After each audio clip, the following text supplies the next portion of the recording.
You who clicked on this podcast, who do you think you are? Thinking that you can just waltz in here, not knowing sports, and not say hello to your lovely leader here, glorious leader, me.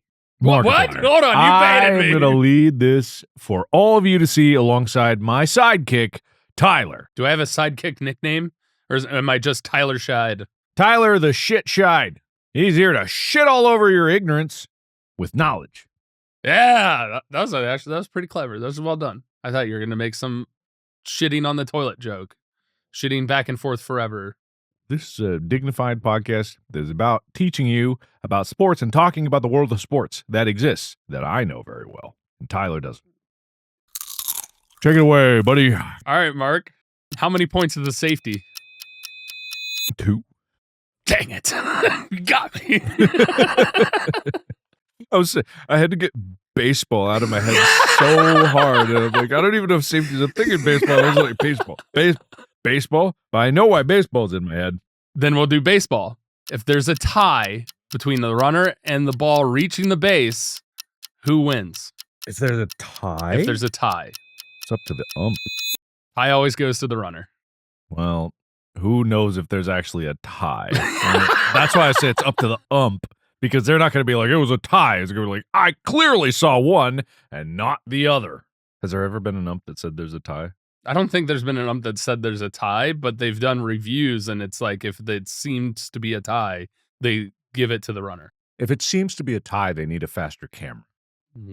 Or a better angle. Or a microchip in the ball, and a microchip in the shoes of the players, or a microchip in the base, and everything all at once so that everything is simultaneously cast to the same place at the same time, and then they know exact certainty to the microsecond. What if a microsecond isn't fast enough? Too bad. Okay. All right. But in this podcast, we have a lot to talk about because there's a special event that's coming up real soon. But we don't care about that. We don't care about that in baseball and its stupidity. We care about what's going on in the world. Oh, what's happening in the world, Mark? In the world. Well, something I didn't talk about in the news episode, which who knows how topical it'll be because... All right, secret's out. We're recording the next episode at the same time, one after the other. We're trying to be efficient about it, so don't complain about nothing. Also, I just ate, and I was eating in this one. I'm not trying to hide it. I don't apologize for anything, and I will not be held accountable for my actions. Yeah, how dare us nurture our bodies and take care of ourselves? There was another footballer. Okay. Sorry, I might have baited it. I said international. I went back to national. Oh. There's another footballer. I said Myles Garrett got a big payday. He was not the only one. Talking about Max Crosby? I'm talking about Josh Allen. Oh, that just happened recently. Yeah, that's why it's news. Josh Allen, quarterback. Now, the Myles Garrett was the highest non-quarterback being paid. Josh Allen, confirm this for me, $330 million contract extension. $250 million guaranteed, right? I don't see that here, but I would believe it. I would believe it. And he's still not the highest paid. Yep, $250 million guaranteed. Yeah, he's not the highest paid. Who is the highest paid? Highest paid quarterback right now? Patrick Mahomes. Patrick Mahomes. You heard it here first. Even Google didn't know it sooner than this guy. That's his brain, like a steel trap, this guy. I don't think it's Patrick Mahomes, though. Oh. Well, why'd you say it so confidently? Oh, you were guessing? Yeah. You knew. He is, Dak Prescott remains the highest paid per year. Is fascinating because it's a 6-year extension for $330. And if you know your basic math, that's more than 60 per year for, oh no, sorry, 6. I thought it was 5. No, that's correct. That's a $55 million. Yeah, the Josh Allen is the second highest paid per year. He is the most guaranteed. He officially tied Joe Burrow for pay per year. Which makes sense because Cincinnati will do everything in its power to keep that guy there. But also, I believe Dak Prescott's contract is being restructured, so it might change. So Josh Allen might become the highest paid per year, tied with Joe Burrow, and Trevor Lawrence, and Jordan Love. Those are all paid the same amount per year. Okay. I was going to say, I don't think it's Patrick Mahomes because I think Patrick Mahomes was surprisingly low in the pay amount, if I remember correctly. Yeah, Patrick Mahomes is less is 13th in pay. 13th. Wow. At $45 million per year. And Myles Garrett is tied for 15th for most among all players. There you have it. It's money. Money. Okay. In international news, Mbappe hat trick ousts Manchester City from Champions League. We're talking football. Didn't you say this like a few weeks ago? Or is this a different one? I have no idea. Mbappe was a topic. Kylian Mbappe scored a hat trick to lead Real Madrid to a 3-1 victory, 6-3 on aggregate over Manchester City. This might not be topical. This might have been a last week kind of thing. It was a last week thing. Never mind. Yeah, you definitely brought it up last week. Never mind. Well, then moving on to the most important news, obviously Caitlin Clark. Oh. As reporting by the prestigious People Entertainment, your number one source of sports news. We're looking at entertainment. This is breaking news. This is literally 2 hours ago. Caitlin Clark has been, quote, all caps, working in the gym, says former coach. Oh my God, guys, imagine this. I know. Imagine an athlete, professional athlete, working out in a gym. Incredible. Or even bigger. What do you call a basketball court?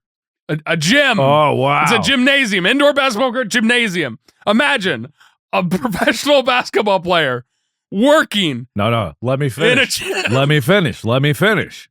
Working in the gym, says former coach, as fans are wowed by her arm muscles. Oh, she beefy. Caitlin Clark's becoming a beefcake? Is that what you're saying? This article is so good at its reporting. Fans have been speculating that the 23-year-old WNBA star has put on some muscle ahead of her sophomore season with the Indiana Fever.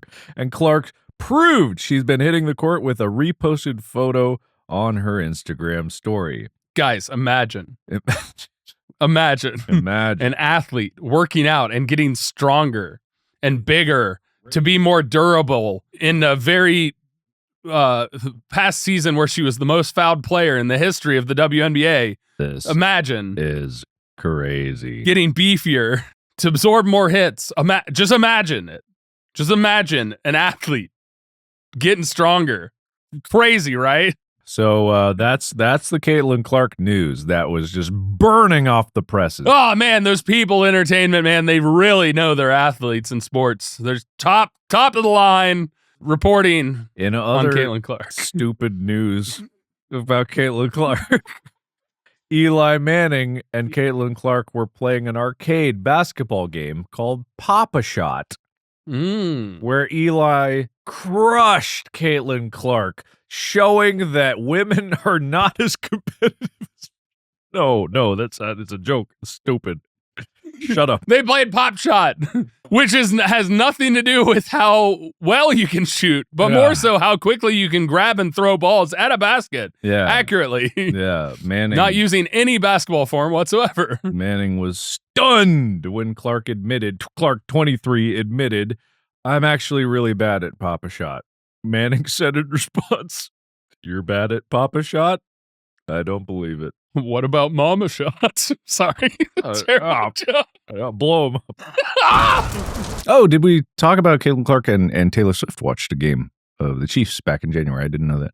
Oh, I didn't know that either. They're buddies. Yeah, imagine that.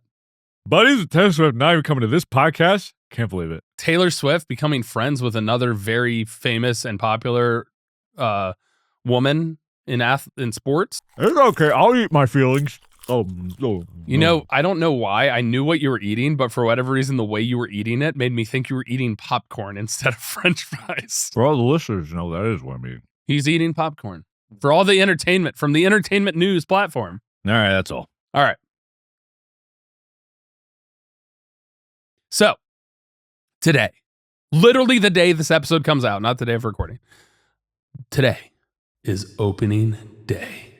Sorry, I just saw one of these news articles and I thought you were questioning my opening day. No, that's fine. You're good. Okay. The headline here. Is it worth me? It might be. Back to football. A Chelsea soccer fan provided a truly odd celebratory moment that went viral in early February 2025 after Chelsea's football club's 2-1 win over West Ham, midfielder Enzo Fernandez tossed his game-worn shorts into the crowd, and one ecstatic fan did the unthinkable, sniffing the shorts on live TV. I thought you were going to say took off their shorts and threw their shorts back as a trade. Like the jersey swap. He's naked. Go save him. Oh, his dick's small. Cover it up. Oh, his dick's huge. Cover it up. His dick's average. Cover it up. Anyway, sorry. I just saw that and I was like, wow. There is other news, but I'll hold off on it. We can't just be all news all the time. Oh, yeah. You farted in these. I don't know how much you fart in games. I don't know. Dude, you go faster if you fart while you're running. Don't you know? It's jet propulsion. Is that proven? Is it disproven? Well, because if it's hitting your shorts, would it actually do any thrust, or would it actually have kind of a parachute dragging effect? Or it would just counteract because you're already moving. So, or if you were smart, you pull them down and just fart. I don't know. Doing the action to pull it down, it has to be explosive. We need to ask that guy who's famous for sharding in the World Cup. He'll know. I don't remember that. We talked about it a while ago, and people have yelled at me since saying, he's not famous for that. It's never talked about. And I'm like, that's the only time I've heard of this guy. The only time I've heard of this guy. Yeah. So I don't know about you guys.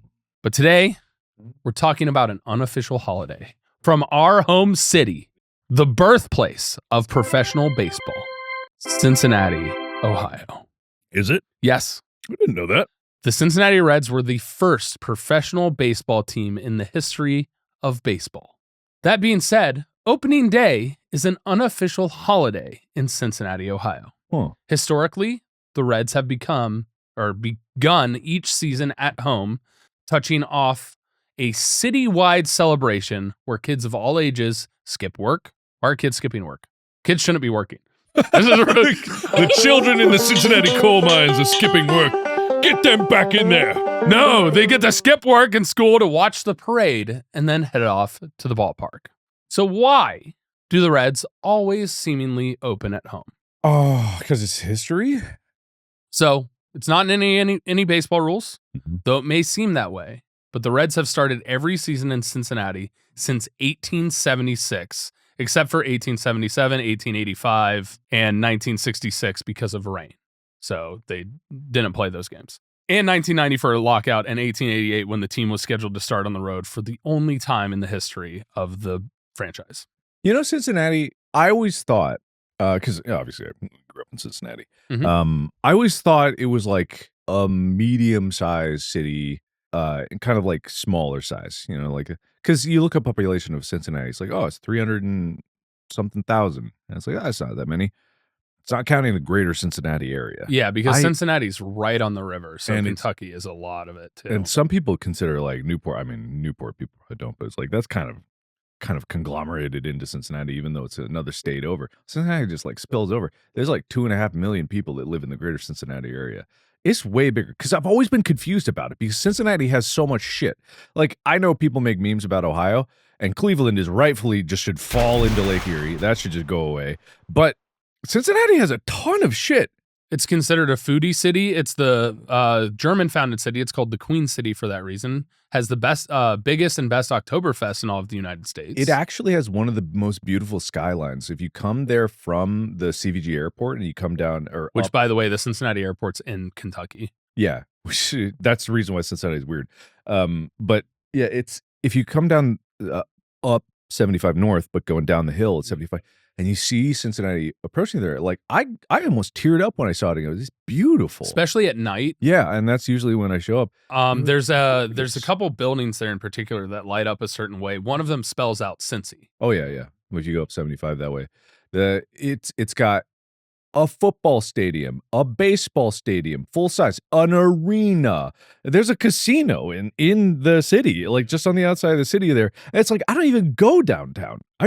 I've spent like in all my time growing up in Cincinnati, I've spent maybe a total of like 2 weeks downtown of my entire life. We did have to go downtown to the Cincinnati Library. We were required for English class at one point. Oh, that was nice because it's a great library. It's a fantastic library. There's a Underground Railroad Museum, National History Museum, Cincinnati Symphony, Cincinnati Ballet, the Cincinnati Museum Center. Like, it's an incredible city. On top of that, Cincinnati actually used to have one of the most historic libraries in the entire world. I mean, it probably still is pretty good. It probably ranks up there. They tore down the old historic. Never mind. One, they still have a good library. They have a good collection, but Yeah. the historic library, which was really, really cool, is gone, unfortunately. That's unfortunate. But University of Cincinnati is a really cool campus. I mean, there's a lot that Cincinnati has to offer, and especially being German founded, there's a lot of microbrews. There's so many company headquarters in Cincinnati for some reason. Like Kroger, basically every grocery store in the nation is owned by Kroger, and Kroger's in Cincinnati. Procter and Gamble, Fifth Third headquarters. GE, I don't think has their headquarters there, but a huge presence there. Yep. GE's, I don't know if they have like multiple headquarters because my uncle works for GE down in Atlanta. Yeah, my stepdad, Boston. They're from Boston. So, but either way, it's a really weirdly big city with a lot of weirdly important things, and yet it's the sleepiest. People sleep on it all the time. University of Cincinnati is one of the top medical schools in the country. It's also one of the top architecture schools. And DAP is huge. Good for graphics. And you got Kings Island just up north of the city. One of the best theme parks, or actually for roller coasters, not theme parks anymore, but it used to be when it was owned by Paramount. Yeah, that was really cool. Theme parks, especially Fear Fest. Well, they still do Fear Fest. It's not called Fear Fest anymore. What is it called? It's like Halloween Haunt or something. Boo! Because somebody complained about it being all about scaring or something. I don't know. So let's stop fluffing up Cincinnati for a little bit. But anyway, so Cincinnati is one of the founding places for Major League Baseball. Opening day is a celebration. There's a parade. This year, my cousin's kid is in the parade. It's really cool. Ooh, Bob was just shitting on parades. Bob was just like, I've never been to a parade that I've been like, I'm glad I'm here. It's a crazy crowded experience that, like, sometimes it's really cool. Like Shriners Hospital, seeing them drive the cars around. You remember that? That was always a cool thing to see. Have you been to the Festival of Roses over in I have Pasadena? not. I've heard a lot of good things about that. I've only been there once. I mean, I'm not for crowds. I'm not a big crowd person. But it was very nice. It was nice. Yeah. A lot of the high school bands and bands from all over the world came in for the Festival of Roses. I think Bob talked about this when I had him over for we talked about marching band, whether it was a sport or not. And he said one of the hardest turns that anyone ever has to do is actually in that parade line. Oh, yeah? Yeah. There's like a really weird, awkward turn that is insanely difficult to do in formation as a band. And apparently that's like one of the most difficult. And we talked about it. Yeah. I mean, it's just because just the way the street is. Yeah. So like all kinds of things. Yeah. But yeah, opening day every year when Major League Baseball kicks off. That's what it's called. It's called opening day. And more recently, it's across the world. Last year, they started in Korea.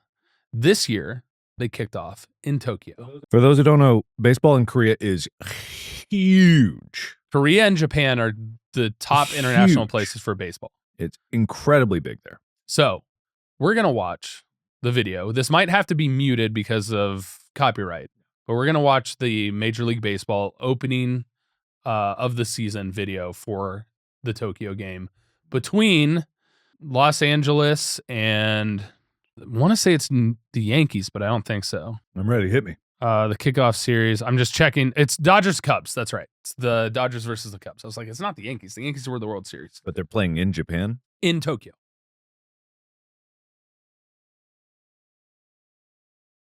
It's really cool because this is the first time. There were a couple of firsts that happened this past season in Major League Baseball. In the Dodgers Stadium, they had a whole VTuber promotion thing that was happening, which was really cool. I think we talked about it. Yeah. Because VTubing is much more popular over in Japan than it is in the States, but it's constantly growing, especially in the streaming space. Yeah. And now having anime be a huge part of the Major League Baseball announcement of the first game of the season. This is officially the first game in Tokyo between the Cubs and the Dodgers is huge. It's just highlighting culture outside of the United States when baseball is so founded in the U.S.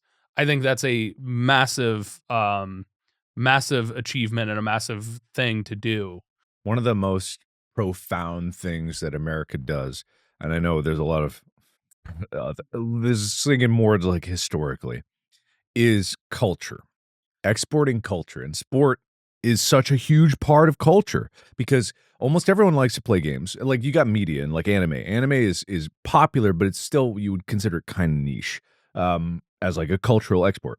Koreans with K-pop, that is become less niche to the point where it's almost getting mainstream, where some of these K-pop groups like ATEEZ, I think recently just like exploding in popularity everywhere outside of America and there. So that's a Korean idea of like a cultural export. And that's how you gain influence. Really, like you playing politics and like geopolitical nonsense that I don't even fully know or understand or could ever wrap my head around. A lot of it comes down to just like what's popular. What gets in people's minds at an early age. And with sports, it's like because you have to start at an early age to be great, it is more likely to get into people's heads, like from an early age. And then their entire school is built around it. You know, you have your entire like experience in your school curriculum based around the sport you like. And it could be an American sport. And it's also why it's a massive achievement for Shohei Ohtani to be considered the most prominent and best player in all of Major League Baseball. Because while initially it was all American based, then it spread to like Dominican Republic, South America. Those places became hugely popular. And then obviously Japan, having had a Major League Baseball team visit in 1913 was the first time they adopted baseball. And now they are having multiple players in recent years be some of the best players in all of Major League Baseball.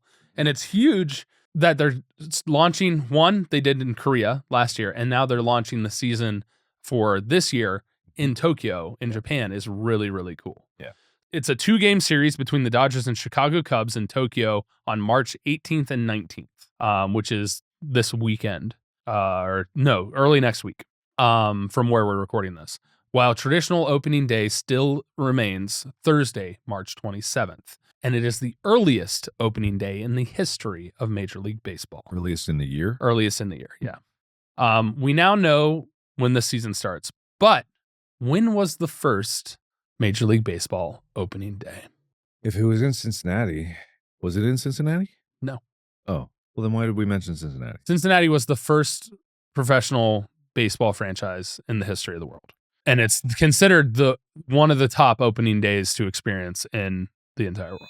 1905. Nope. 1892. Closer. 1888. Closer. 1879. Ooh, you're close. It's 3 years off. 77.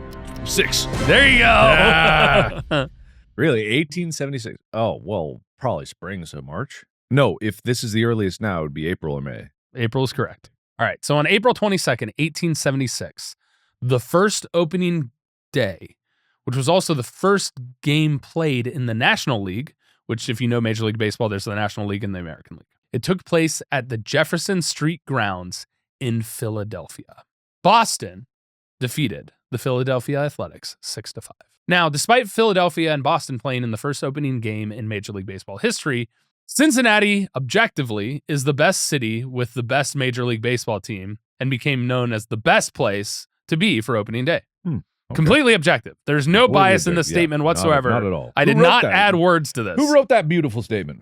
Somebody who's very handsome and smart. Handsome, good opinion. Hey. Handsome, genius IQ. Yeah. Incredible baseball player when he played before he quit because of bullies and other stuff. Has 3 kidneys. Very rare. It's a special skill. Made his brother lighter so that he could be a professional paraglider across the world. Made his brother lighter.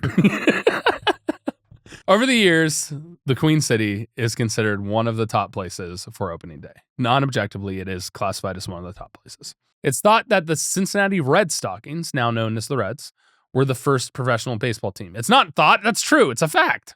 Why is it thought? I know that's a fact. Whoever wrote that article is dumb, bad. Was not me. Not you. Wait, not you? Not this time. The other you wrote the other one? There's a collaborative effort, man. I thought we were talking about some other. Oh, yeah, it was totally someone else. Right, okay.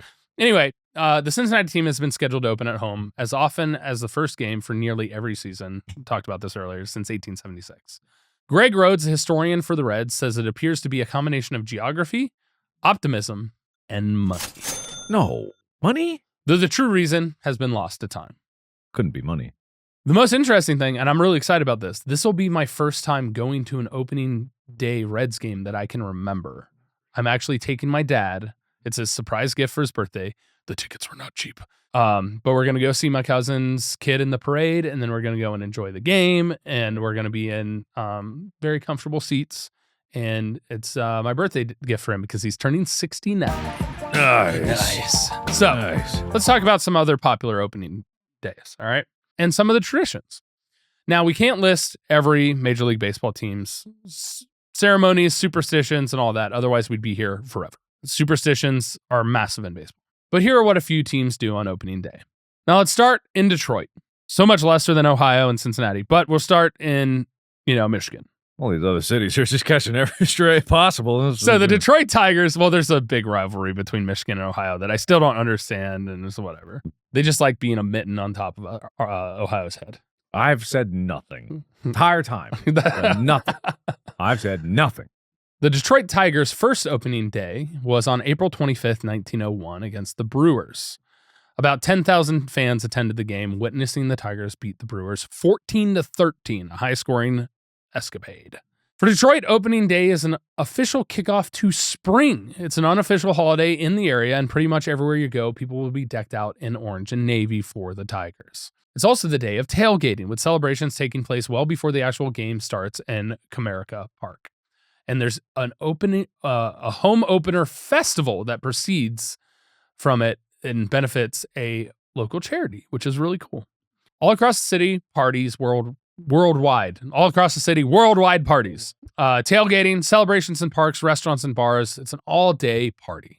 And then when the gates open on opening day, there's special giveaways, live music, and concession stand deals to celebrate the beginning of the season with over 44,000 people. Damn. Having passed the iconic Tiger statue last year as they entered the stadium to root for their home team. And there was a flyover featuring A-10 Warthog.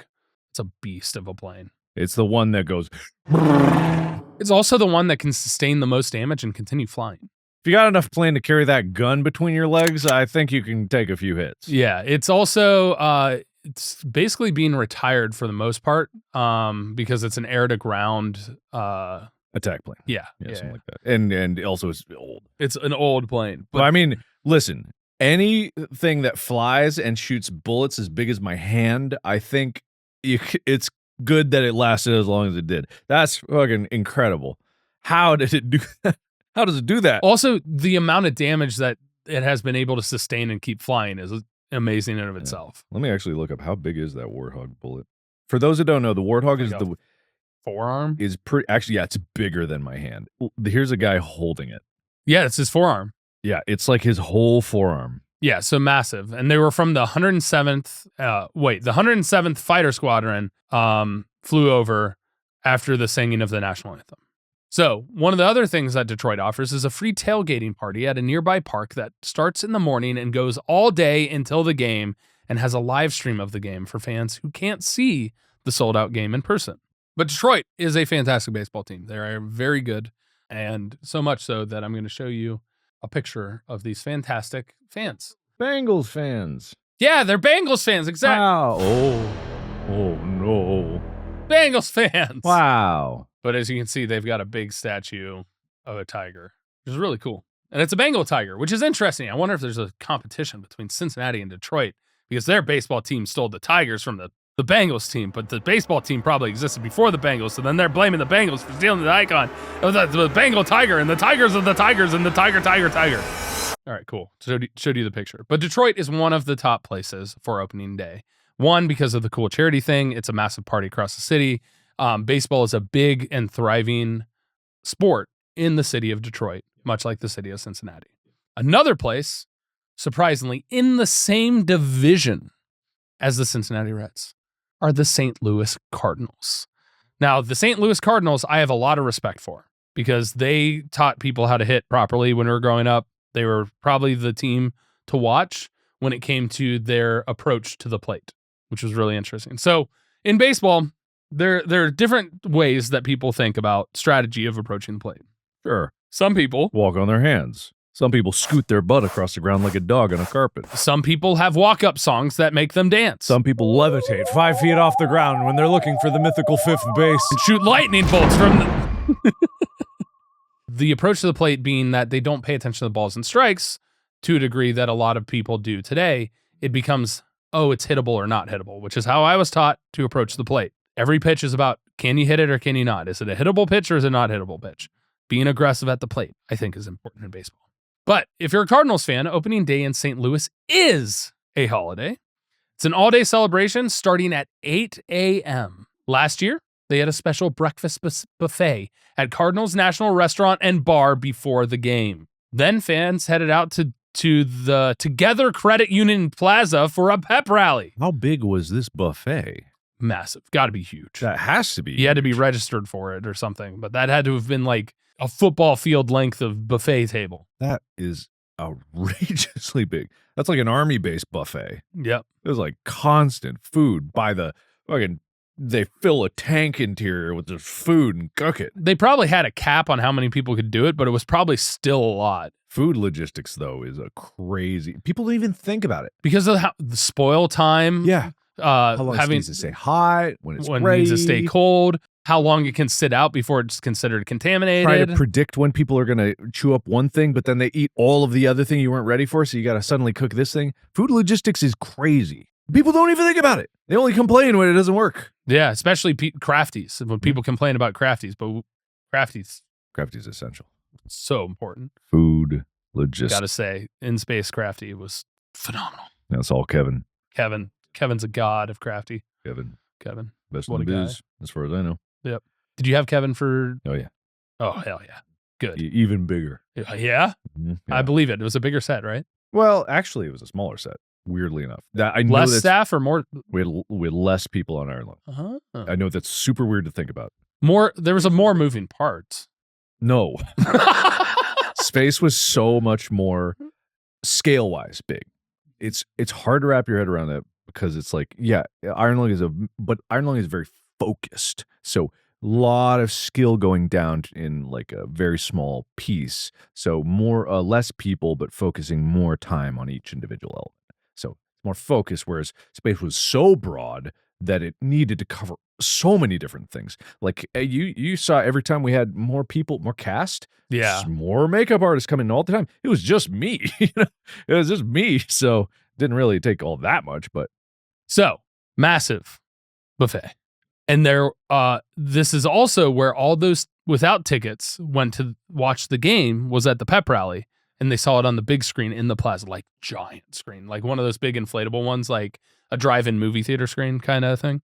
To start off their opening day ceremony, they got the famous Budweiser Clydesdales because Budweiser began in St. Louis. did it? Oh, I didn't know that. And it's around and so they ran them around the warning track of the stadium, inside, on the field. There's horse poop everywhere. How big are those things? They are massive. Budweiser Clydesdales? Clydesdales, yeah. Because I've seen pictures, but I never know it's real or not. Oh! Yeah. Oh, I've actually my met God. them.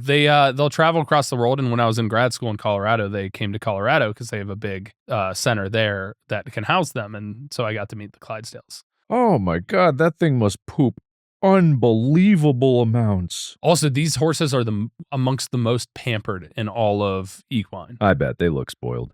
Of all of equine, I know equestrian. All of equine. Relating to affecting horses. I was right. I just didn't know. I wasn't saying you were made wrong. me question my I just knowledge didn't of know. horses. I didn't know. You made me question it. never make me question horses. Don't make me question my own knowledge.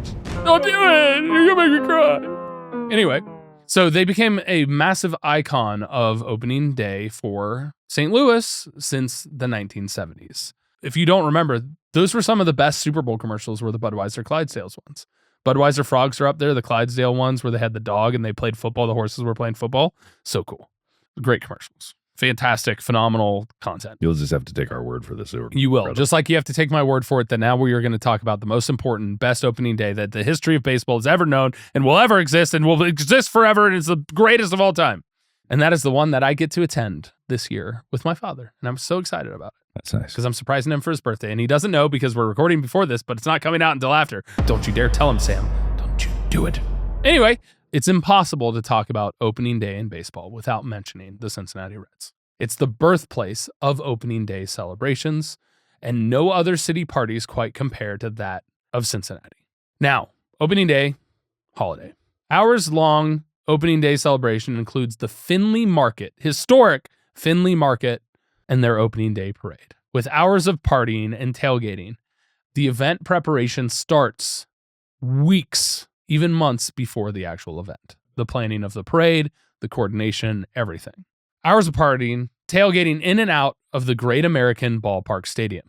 And this year, there's a Red Community Fund charity block party that starts at 11 a.m. and benefits Procter & Gamble's Major League Baseball Cincinnati Reds Youth Academy. That's quite a name. It benefits the Youth Academy That's in nice. Cincinnati. Now, the parade is particularly iconic with around 130,000 people participated in 2024's parade. Just to give you the scope of how big Cincinnati is, as we talked about earlier. And here's a picture of the 1912 parade where it very began. Where it very began, everybody. The elephant. Oh, yeah, they've done a lot of stuff. That's an elephant. So this is the Doyle's Rooters Group opening day in 1912, which was the predecessor of the Finley Market Parade. So this is what it used to be. They toured downtown Cincinnati on opening day in horse-drawn wagons. I'm pretty sure the mayor was involved, and this was taken at 12th and Race. If you know Cincinnati, you'll understand that. But it wasn't until 1920 that the Finley Market became part of the opening day festivities. And when the Reds moved downtown to Riverfront Stadium in 1970, the Finley Market opening day parade took off, I believe. So that's the Finley Market beginning of opening day 1930. Look at all those gentlemen. Yes. Now, it's blasphemy to compare Cincinnati to Detroit in any regard. But like Detroit, opening day is a one-day long, big party celebrating the beginning of the season as well as the end of winter. Opening day is a really fun thing to experience because it's not just kids. It's not just adults. I mean, it's history. From the youngest of the young to the oldest of the old in Cincinnati, people show out for this. And you're talking about sharing of stories, sharing of the history of Major League Baseball. This year is going to be especially interesting because Pete Rose has passed away, and Pete Rose has been involved in opening day for a long time because not only was he a player, but he was a player manager and a manager and is considered one of the best hitters in baseball of all time. The undisputed greatest catcher of all time played for the Cincinnati Redlegs and as well in Johnny Bench. There's statues. Great American is one of the most home run friendly stadiums. It's got a great view into the river. In fact, it's one of the first places where people could hit home runs into the river, which is really cool. In San Francisco, they can hit it into the ocean because it's on the bay, which is really cool. But the Reds being the first baseball franchise in Cincinnati a long time ago, they didn't have a football team. The Bengals were an expansion thing. Baseball was their thing. And so much so that there's a lot of homegrown players that have come out of Cincinnati that have played in Major League Baseball across the world. The youth programs in baseball, I believe it was called the Cincinnati Fire, were amongst the top in the nation in competition. There's a lot of history with baseball in Cincinnati. Which is so strange because I have never, in my entire time growing up in Cincinnati, even today, I was never tempted to play it. I never wanted to play it.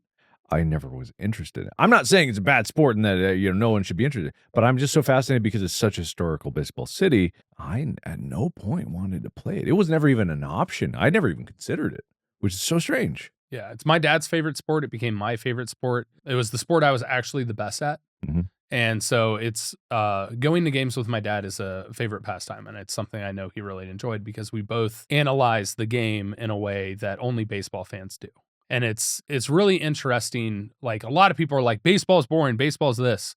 Multiple athletes have come out and said one of the hardest things to do is to hit a baseball. Yeah. Oh, I imagine. Chad Johnson, who was an all-time receiver for the Cincinnati Bengals, said that's the hardest thing he's ever done is try to hit a baseball. Yeah.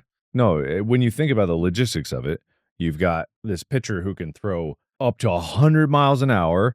You don't know how that shit's going to magically drift because you can't see what his fingers are doing. And he can also vary the speed to be a curveball or a slider or a changeup or a knuckleball. As soon as you know he's throwing, you have that much time to hit it or decide to hit it if you're going to. Decide to attempt to hit it. Decide to attempt to hit it, and then you got to get it perfectly in the right spot to make contact and not like angle contact. You got to get it dead on to get any kind of good direction on that thing. Otherwise, it's going to go foul ball all over the place. So, yeah, no, I get it's hard. And I have never really even tried, but I understand that it's hard. And also, baseball from a foundational principle is such a way of sharing of cultures, especially in today. Like we were talking about them going to Japan and showcasing in Korea. The amount of innovation and change that has happened in baseball, and also an innovation of change when baseball wasn't around, when World War I and World War II were going on, there were women's leagues that popped up and they played baseball. Did we ever talk about in World War I or II, I think it was, about how American grenades are shaped?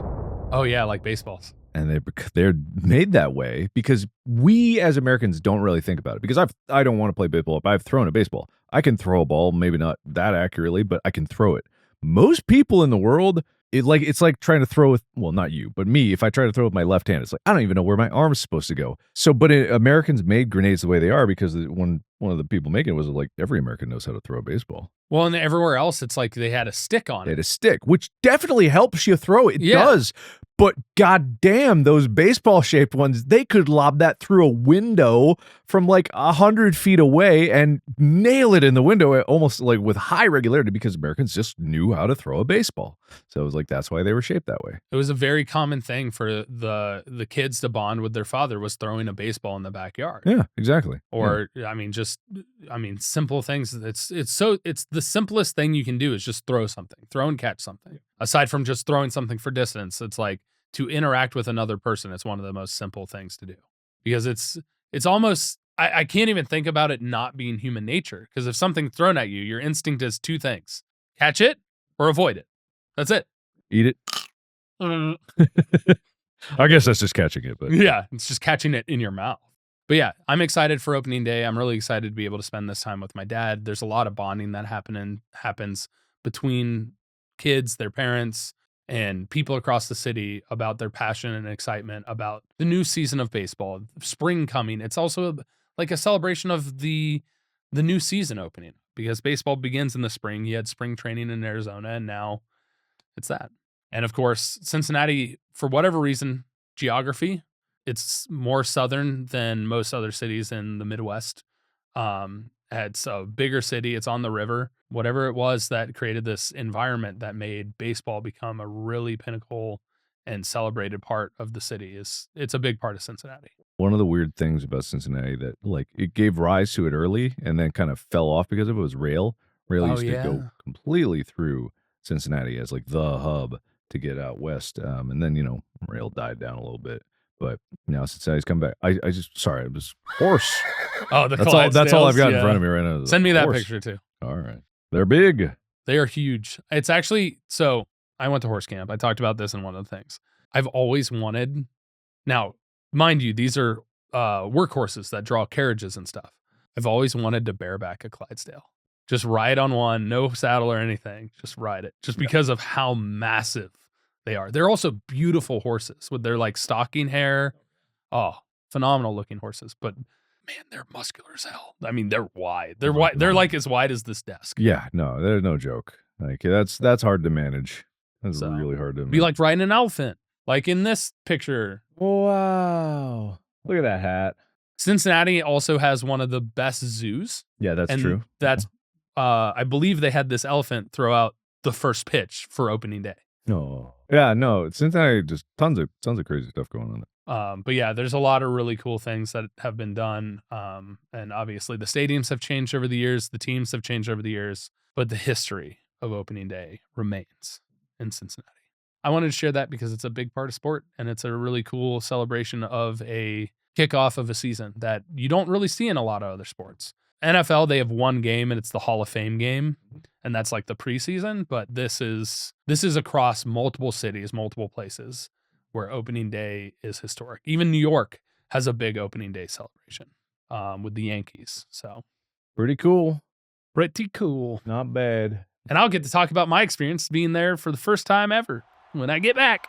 Thank you for going on this journey with me. Thank you to Mark for being a fantastic co-host as always. And yeah, make sure and go to the reddit.com/r/gmfst to accuse us. Hit us with episode ideas. Or just ask us questions. Just interact. Baseball's making my throat tickle. Baseball's not making my throat tickle. So I can say everything I need to. Be sure to follow the podcast, store.gmfst.com, to check out the merch. It's going to change out very soon. Yeah. Throw a ball. Catch a Come ball. on. Throw a ball. Train yourself to be ready for the grenades that you'll have to toss later. Just bleep that whole thing out. Bye.